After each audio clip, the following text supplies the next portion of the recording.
Hello and welcome to the week ahead. Going to call this one Much Ado About Nothing because that's kind of what happened over the last couple weeks. So we had the big dump here 2 Fridays ago on the 10th of October. We basically set a higher low, another higher low, and now we pushed all-time highs on Friday, and now we're gapping up here as the market opens, the futures market opens here on Sunday afternoon. Yeah, just another little fake out. And if you look at it here on this is the daily time frame, but I have this I'm going to call it a dark blue line here. I'll just change it to black or something. Look at this black line, which is the weekly EMA 12. We got a test here. We got another test there. Kind of a test here. It's more of the 50-day SMA, and then off we go to the races again. So yeah, much ado about nothing. Here we are, carrying on all-time highs. There's no stopping these bulls. I still think this looks pretty extended. If you look at the orange line here is the 5-day simple moving average, and very rarely it gets sort of stretched above the 5-day. Like way back here was the last time. Maybe there's a bit of a stretch here that it held up for a couple days. A little tiny gap here, and here look at this massive gap we have coming into Sunday, the open. I would be pretty surprised if this just went straight up from here. That would be wild action. But I think everybody's welcoming a gap up. Like who doesn't love a gap up to sell some shares into? So that's where we're at. And how did we get here? Like how did this happen? So again, let's recap what happened over the last couple of weeks. So we had quantums sort of hitting this, climaxy looking top here, and then pulling way back in, breaking the daily EMA 12, and probably I would call that, kind of a capitulatory, capitulatory top. And then same over here in rare earth metals, we got the same sort of climaxy top, Oklo. So the nuclear stocks, all three of these at the same time climaxing and rolling over. And then meanwhile, I said it last weekend's video, I was wondering if the Mag 7 and big tech was going to pick up the reins and take over, and look what happened to Mags here on Friday, breaking out of this consolidation that it's been in. And if we just jump over and look at a few of the underlying names there. So here I put the weekly EMA 12 on on the Apple chart here. Apple breaking to all-time highs this week after a weekly EMA 12 test. NVIDIA looked like it was going to roll over. The 50-day simple moving average, I put it on here for 1 second. Just hang on, I'll put it on. Down here. So there's the 50-day. So it was like sort of oscillating around it, but it never really lost the weekly EMA 12 this whole way up, ever since it crossed over back down here. And it was just another weekly EMA 12 test. That fake out we had on Wednesday was just another weekly EMA 12 test. Beauty move right out of there and pushing back up towards highs. So strength in the semis. And actually, if I even put this over to SMH all-time highs on Friday. And Apple strong, and Amazon sort of chopping in this range but holding on. We put the 50 on here as well. So we're below the 50, coming up and testing it from underneath. This was the thing that I think was giving anybody pause at all, was are these names going to be able to hold the 50-day? Like NVIDIA, like Meta down here, coming up and testing it from underneath now. But Apple, I think, is probably well above it. Yeah, sort of matching the weekly EMA 12 at this point, and we're well above it there. So Mag 7 looking strong, and Tesla had earnings this last week. Let's just look at this really quick. Had earnings and dropped on the earnings after hours here on Wednesday, and then pushed up solid on Thursday. I had a wonderful trade on this, buying a 5-minute higher low in the morning. Just take a look at that chart really quick. Yeah, there's this beautiful 5-minute higher low here, right to VWAP. So I just watched it go down, watched it come up, watched it come back down and test the VWAP, and I bought the break of this prior bar high with a stop under there, and I rode it all day. Beautiful trade. And so, yeah, everything looking strong. Tesla, this is the problem with straight moves up, is they can easily come right back down because there's no support built along the way. That's kind of what happened with the weakness in Tesla on Friday. And we'll see where we open up on Monday. But I would not be surprised to see Tesla trading in this range for a little while. I'd love to see it tighten up and give these moving averages some time to catch up. Right here, let them come up, chop around in here for as long as you want, and then carry on. That'd be great. But knowing Tesla, it'll probably have other ideas and it'll do some moves before that happens. So we'll see. And so that's kind of where we're at right now. We have big tech showing some strength. We have China news here on Sunday, which means that's why NQ is probably going to be gapping up, and probably ES the same thing. Let's just go look at the 5-minute. Yeah, look at this gap up here on the open. Big move up. Probably ES looking similar. Yeah, it is. So that's what we're looking at. So when I think about the coming week and what am I going to be interested in trading, I couldn't really find any setups in the chart that I was super excited about. I look at Tesla. I really don't want to be trading in this choppy range. Let me go back to the daily time frame. I'm not interested in trading in this. Like, this is not a good place for me. I want to see, this is why I have a mid-range top marked off here and a range bottom, and I have alerts set on both. Like, tell me when something changes, and then I'll figure out how I want to trade it. Maybe I'll buy a break with a stop into prior day low. Like, so for example, if we had a really tight day, like an inside day, something like that, and then we were breaking out of that, I would be interested in buying the break with the stop under that day, under that inside day.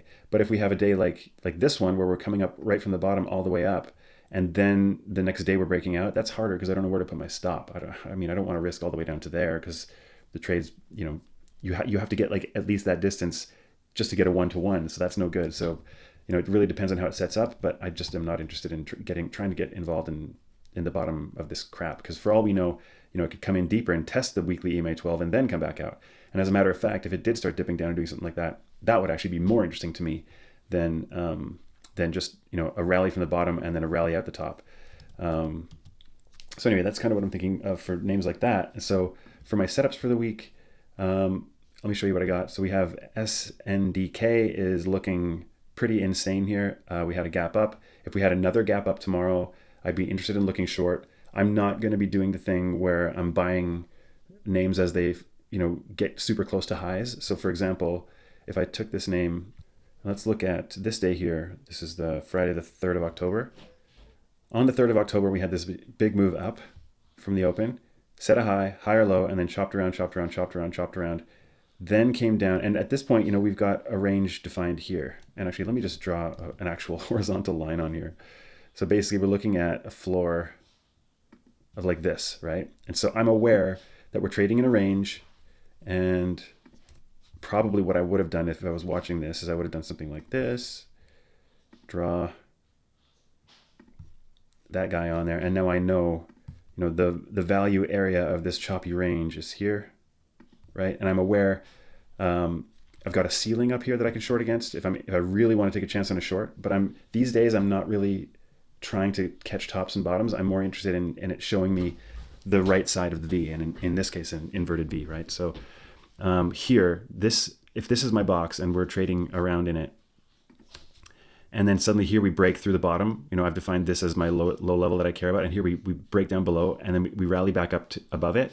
Look what happens. We get a lower high, and then we break it again. So this, to me, on the 5-minute time frame, is the trade, is get short when the low of that candle is broken, put your stop over the high. That's the trade.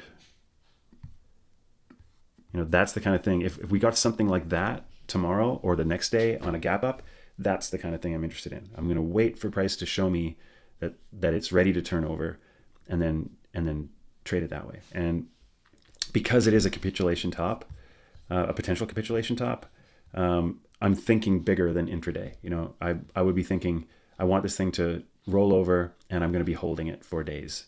If it is a capitulation top, then I want it to come back down into here, at least down in this area is where I would want to be selling a first portion. So that's kind of what I'm thinking about. Also, one thing that I noticed as I go through all these charts is that the earnings, like this one is a few weeks out yet, 3rd of December.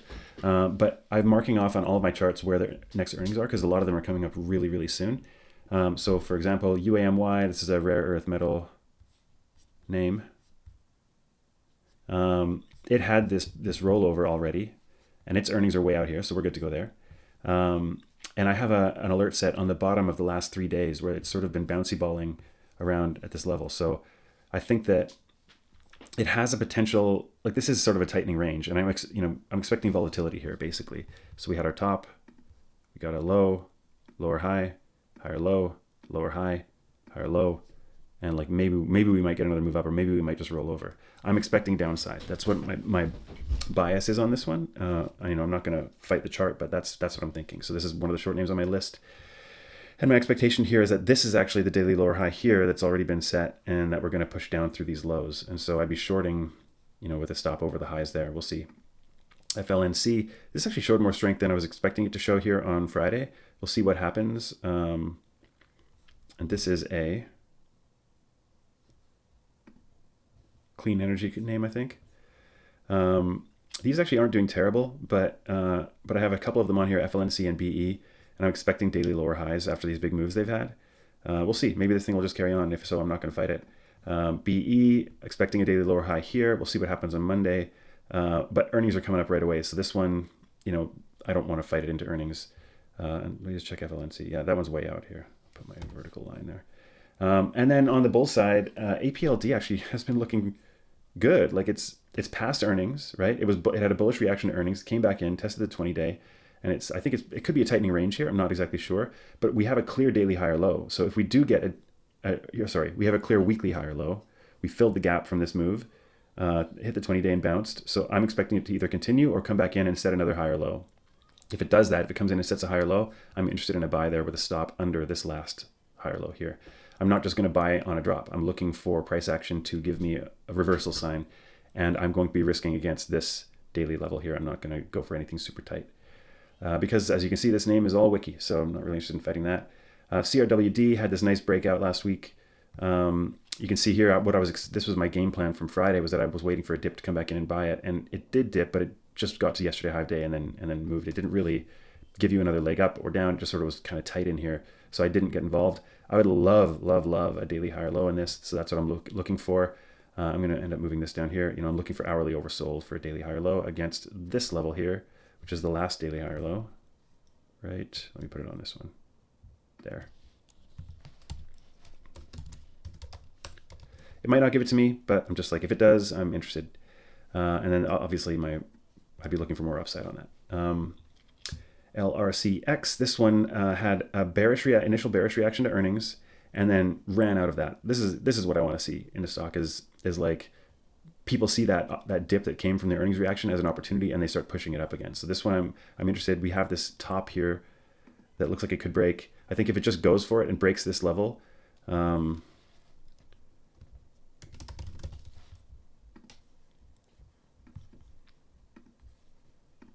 if it just goes for it and breaks this level, I would be interested with a stop below. The perfect place for the stop would be down here, which is the ER low, but that's a long way to risk. And so I might take a shot against the low of Friday if it does that. Otherwise, I'm looking for a daily higher low, like pull back in somewhere over here, test the hourly, let the bulls prove it. They've had 2 days of upside. Before they break this, if they want to pull back in and then go, I'd be down, right? And so I'm thinking in my ideal situation, it would be something like that. Like we get some move into somewhere in here that I can trade with a stop below there. Give me something in here and then rally out of that.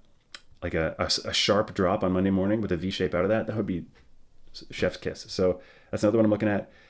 Last week we had in oil, if I go to the monthly time frame and look at crude oil, kind of a messy chart here. Let me just get rid of some stuff. So you can see we had a potential monthly higher low set against this low here. And so this chart sucks. Look at just what a mess. Who wants to trade this? I don't. But there are bullish names within oil. And if this was a monthly higher low being set, it's going to try to test the highs again. And so you could get a couple of days of upside out of oil names. And we did see some really good looking names last week, like Dino. This is a super strong name, which had a nice range consolidation and then broke it, but was coming back in after the break. And I was like, oh, I'd love to get a daily higher low here, but look, bang, earnings right in front of us. So can't really do that. And there were a few names I was looking at that were similar, but the one that stands out to me now is VLO, because it did the same thing, had a nice big move, but it also had earnings. It was coming back in a little bit. Let me get back to here. So I would love a daily higher low on this one as well. So looking for something in here. And this one, I'm going to have to play the intraday action because the last low is way down there. So I'd be looking for some sort of move down and then out. So ideally a V shape, something like, give me a nice quick move down, get a little bounce, higher low, and then away you go. That would be pretty awesome. So looking for that one there. TEM, I noticed that it does this all the time where it's just so freaking choppy, this name. It broke to all-time highs and then came back in. And so this is a tough one. It's a really tough trader. And so I'm wary, but I did see this here where the last time it had a pull in, it tested the weekly EMA 12, bounced, set a daily higher low, and then carried on. So here it just tested the weekly EMA 12 again, bounced, and now I'm like, oh, maybe it'll do the same thing, give another higher low, and then carry on. So again, same thing, looking for hourly oversold, the green line. and my stop would go below the last daily higher low, which was the weekly EMA 12 test right there. And away you go. So that's kind of what I'm thinking. Those are the ones that are on my list into the coming week. This could change. I know that last week I had a ton of ideas for stuff that very few of my game plans panned out, and that's fine. I just didn't make those trades because they didn't happen. And that's just what you got to do, I guess. So that's it. That's all I have for you. So we'll see what happens on the gap up here on Monday. Like I said, I think that on the NQ and ES, we're looking a little extended here up from the 5-day simple moving average. So, be cautious of a gap up and flush. It doesn't, and by the way, don't get too bearish when there's a flush like that. It just means we got, a little ahead of our skis. And so we'll see what happens. But I'm excited for the week to come, and excited that this wasn't a crazy rollover. And we did get a bit of a reprieve from the grind. And now maybe that will open the door to more upside. We'll see. So that's all I have for you today. Good luck out there and happy trading. Hey, if you like my indicators on TradingView and you like the content I'm producing here on this channel, please remember to like and subscribe.